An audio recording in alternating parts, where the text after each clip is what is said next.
นอกจากคำว่า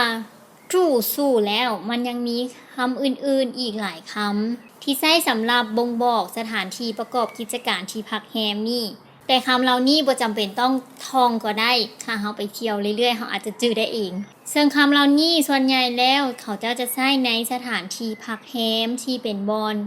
แหล่งท่องเที่ยวเป็นหลักเช่นจะมีคำว่าหลี่เซ่อหลี่เซ่อจะมีอยู่2คำที่เขียนต่างกันแต่ออกเสียงคือกันความหมายคล้ายคือกันหลี่เซ่อหลี่เซ่อหลี่เตี้ยน旅店旅馆旅馆客店客店客栈站房站房คำพวกนี้ล้วนแล้วแต่หมายถึงโรงแรมขนาดน้อยที่ให้บริการที่พักแก่ส่วนใหญ่จะเป็นแบ็คแพคเกอร์หรือว่าผู้ที่มักท่องเที่ยวเดินทางแบบยาวนานผจญภัยและอยากพักในสถานที่ที่ค่อนข้างประหยัดราคาอยู่ในจีนก็มีเริ่มต้นตั้งแต่10หยวนไปจนฮอด30หยวน50หยวนนี่ถือว่าจะค่อนข้างแพงแล้วเนาะส่วนใหญ่จะอยู่ที่15หา25หยวนและยังมีคำว่าโมเทลเอิ้นว่า汽车旅馆汽车旅馆汽车แปลว่ารถ旅馆คือสถานที่พักแปลว่าโมเทลส่วนคำว่ารีสอร์ทก็ว่า度假胜地度假胜地หรือว่า度假区度假区ต่อไปมาเรียนคำศัพท์ที่เกี่ยวกับ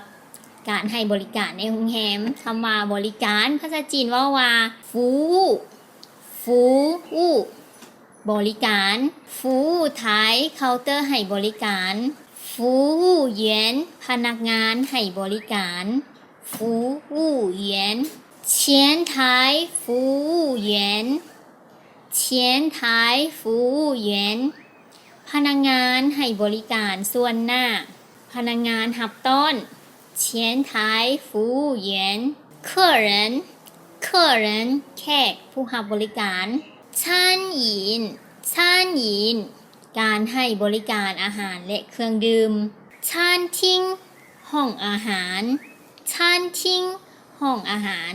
อี้ติ้งแปลว่าจองการจองอี้ติ้งติ้งฝางจองห้องรูจู่แปลว่าลงทะเบียนเข้าพักหรือว่าเช็คอินนั่นแหละทุยฝางลงทะเบียนออกจากห้องพักเช็คเอาท์ยาจินเงินมาจำเย้าสือกระแจ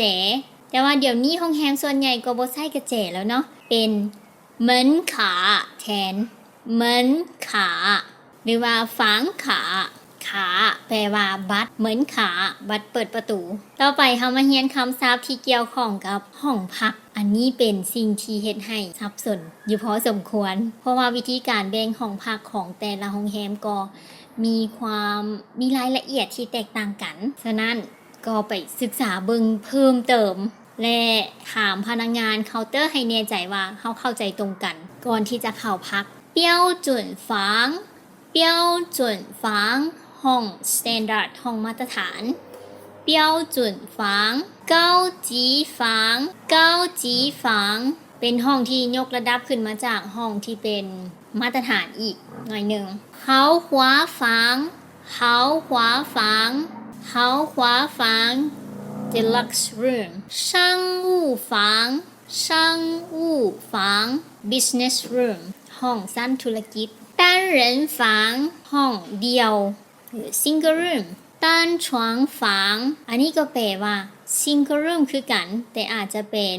double occupancy คือสามารถพัก2คนได้แล้วก็ชาร์จในราคาที่เพิ่มขึ้นถ้าเอาไปพัก2คน大床房อาจจะเป็น kings หรือว่า queen's room 双人房 double room 双人房双床房 twins room 三人房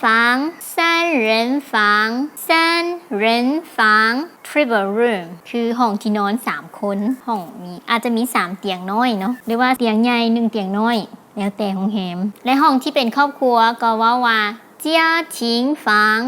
เจียชิงฝังคำว่าห้องสุดหรือว่าห้องสวีทเว้าว่าเท่าฝังเท่าฝังและทั้งหมดนั่นก็คือคำศัพท์ที่คัดสรรมาให้ได้เรียนในคลิปนี้และคิดว่าเราจะได้ยินอยู่เรื่อยๆในเรื่องงานการให้บริการในโรงแรมในคลิปหน้าพวกเราจะมาเรียนประโยคที่เกี่ยวข้องกับการรับโทรศัพท์ในเวลาที่ลูกค้าโทรมาจองห้องพักขอบใจที่ติดตามอย่าลืมกดไลค์กด Subscribe และกดแชร์ให้หมู่เพื่อนของทานได้ติดตามน้ำกันบ๊ายบายเจ๊เจียน